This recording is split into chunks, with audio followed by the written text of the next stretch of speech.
Sing aloud unto God our strength. Make a joyful noise unto the God of Jacob. Take a psalm and bring hither the timbrel, the pleasant harp with the psaltery. Blow up the trumpet in the new moon, in the time appointed unto our solemn feast day. For this was a statute for Israel, and a law of the God of Jacob. Psalm 82. Greetings, brothers and sisters. I am Father Aaron Leach, and it is time yet again for a video sponsored by these wonderful patrons who are, in fact, the saviors of the civilized world. If you'd like to get in on that fun, head to the description, click on the link for our Patreon account. Join us over there. You get benefits at Doc Solomon's Occult Curios, and you can submit ideas for future videos. Today, as you probably guessed from my opening psalm and the title of the video, we will be discussing the use of music and sound in our rituals. From the most ancient tribal drums and rattles,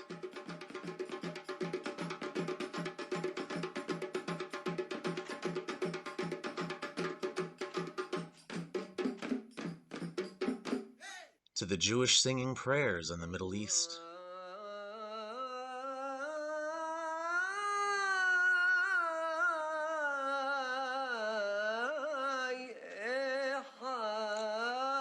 to the chanting choirs of the Christian faith.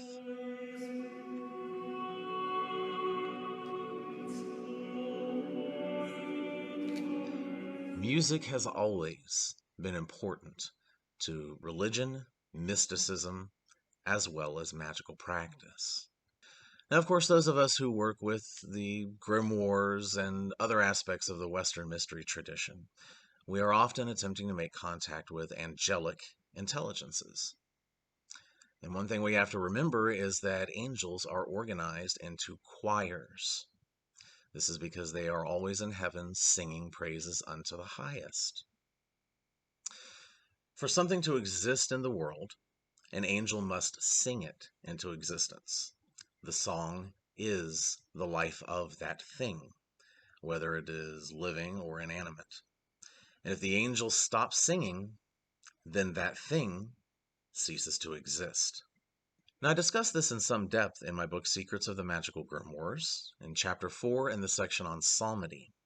There I describe invocation itself as a kind of song. By performing an invocation to an angelic entity, you are joining in that angel's song. You are harmonizing with that angel, both literally, if you are using music and song, and figuratively through the invocations and the rituals. And by harmonizing in that way with the angel, you link your mind to it. You become one, in a sense. And this is true even of humans who sing together. Even the Bible states that where several people are together and they sing and they harmonize, once they hit that harmony, and you can feel when that harmony is hit, then that's how you know God has appeared and heard the prayers. And we do this all the time, even in like the Golden Dawn, where we use what we call vibration, which essentially is singing.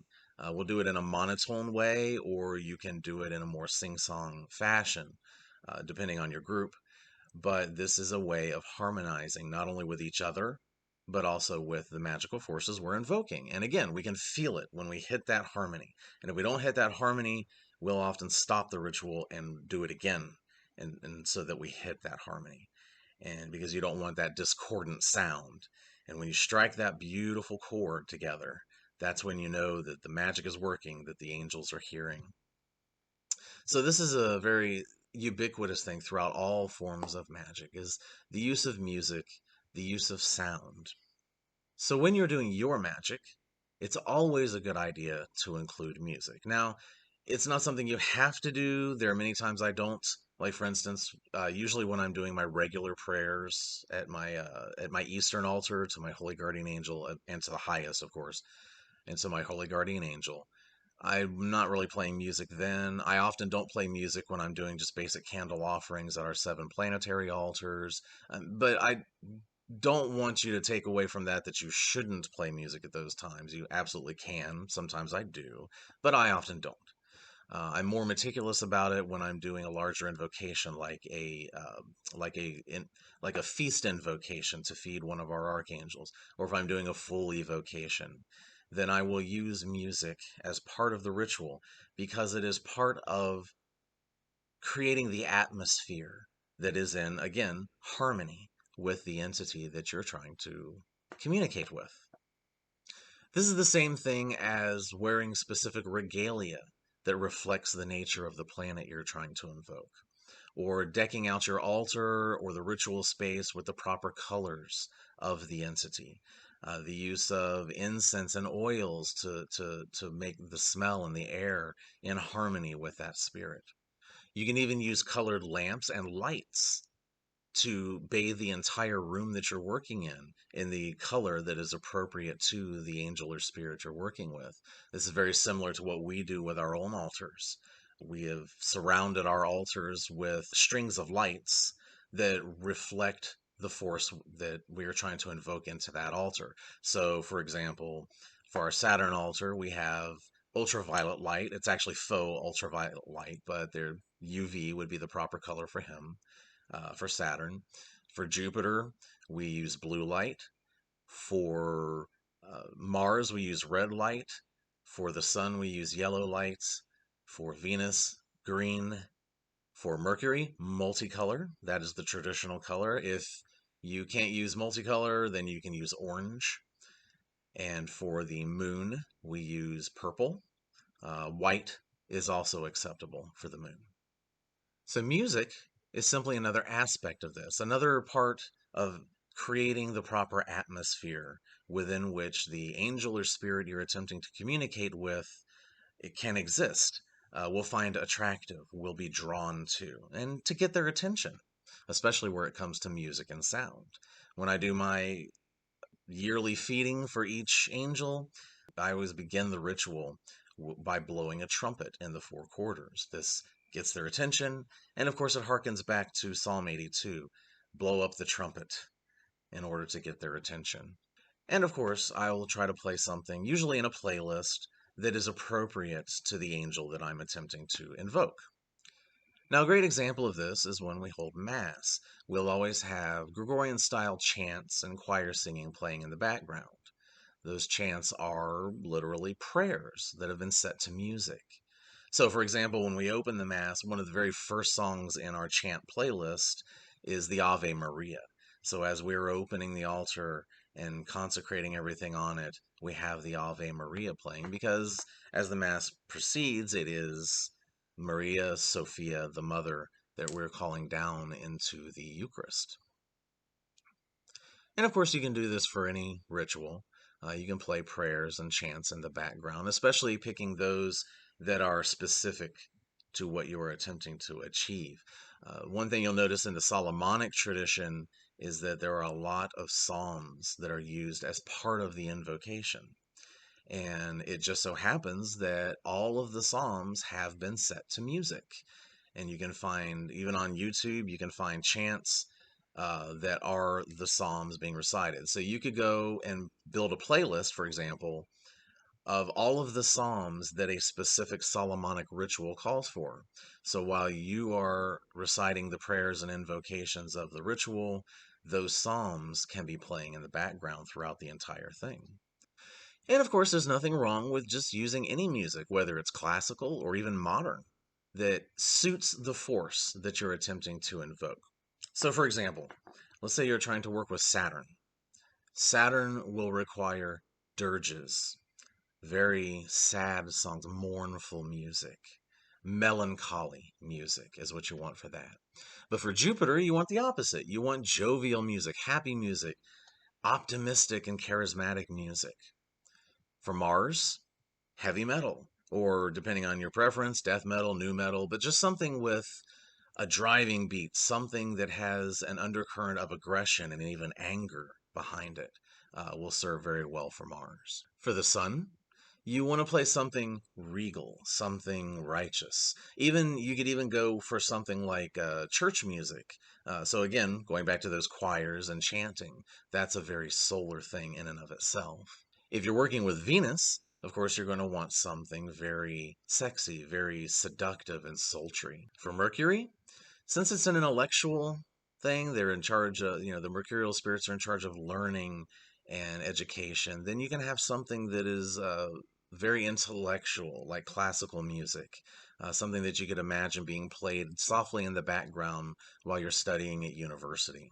And for Luna, you want something soft, something comforting, something even along the lines of a lullaby that would represent the not just the calming aspects of the moon, but also the motherly and nurturing aspects of her. Now, of course, these are just examples. There are other ways you can go with it depending on what it is you're trying to achieve. Like, for instance, Mercury. It's not always about learning and intellect, but Mercury also rules jugglers and entertainers, and so you could use something that has a little more whimsical, maybe with a comedic edge to it. I dare say you could even use something like the kind of music that would play in a circus when the clowns come out. I couldn't imagine doing ritual circus music, but I suppose somewhere in the greater world there might be a cause to use such a thing. So you need to understand the force that you're attempting to invoke, the atmosphere you're attempting to create, and the emotions in yourself that you want to evoke in order to, again, harmonize yourself with the entity you wish to talk to. Now, I've often been asked, is it okay to sing or play your own instruments during a ritual? And absolutely yes. I refer you again to Psalm 82, where it specifically tells us to do that. It would follow all the same rules as I've already gone over. Understand the force that you're attempting to invoke and the emotion that you want to evoke from yourself as part of this atmosphere, and play the proper type of instrument and the proper type of melody for that particular force. So you really do have a lot of options. It doesn't matter whether it's an ancient option like playing drums or a modern option like playing a heavy metal or a pop song to please the angel that you're attempting to invoke. Now, there are other directions we can look in as well. During the Renaissance, mystics talked about something called the harmony of the spheres. Now, I'm not aware of any actual music that was made based on these theories, but the Renaissance philosophers were aware that there could be a correspondence between the spheres of the planets and the notes on a musical scale. And they understood that each planet vibrates at a particular frequency, and that all together they make the song of life.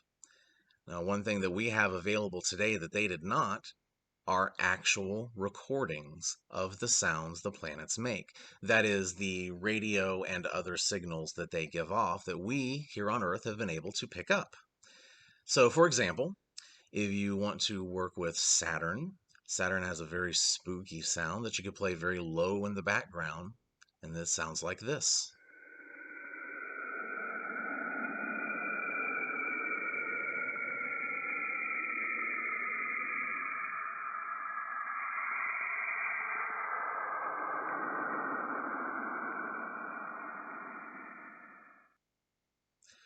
Or if you're working with Jupiter, you can play this in the background. This, by the way, is possibly my favorite.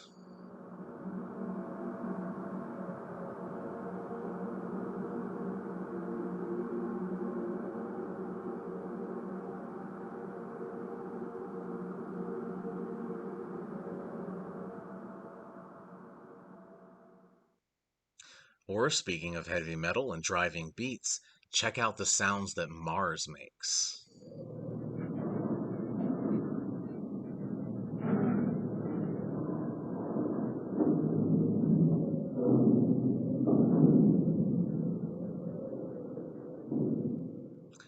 And here is the song that the sun sings to us each and every day.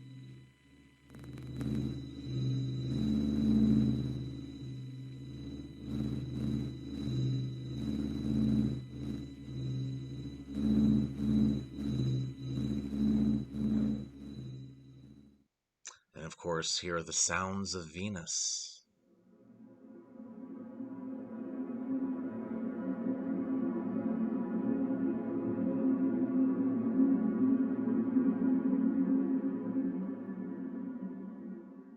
and of Mercury.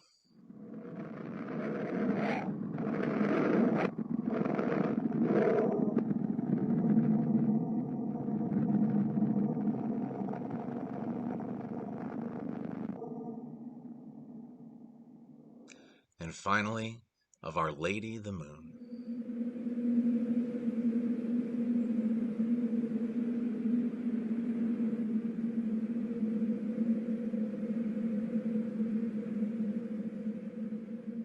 So unlike in the days of the Renaissance era, we can actually, literally play the harmonies of the spheres during our rituals and our invocations. Some of them would probably be best played low in the background, maybe behind or underneath other music. And some of them I think are well suited just as they are, especially Jupiter, the Sun, maybe Venus, and definitely Saturn. So these are just a couple of options that you have with whether you're singing, playing instruments, playing music that you've put together in a playlist off of YouTube, or if you even want to go high tech with playing the music of the spheres itself. But music is part of your atmosphere. It is part of the harmony that you will build with the angel. It is part of how you can join in that harmony and sing with the angel through the music you're playing, the ritual you're performing, and everything that you've gathered together to make your sacred space attractive to the angelic entities. So that's about it for today's video, guys. A very short one, but I hope that you maybe got some new ideas from this. And please feel free to experiment. And remember, it's not always what we like, it's what the spirits like. So when you play something, try to discern whether the angel or the spirit enjoys that music or whether they find it bothersome and would rather it not be there. You can try different things until you find what your particular army of spirits enjoys. And you will find that it is extremely empowering to your ritual and to your own state of mind during that ritual and to the entity's state of mind during that ritual. So with that, brothers and sisters, I believe I will let you go until our next video. So play that music. Pick up the psaltery, pick up the harp, blow up that trumpet, and sing praises unto the highest, and blessed be.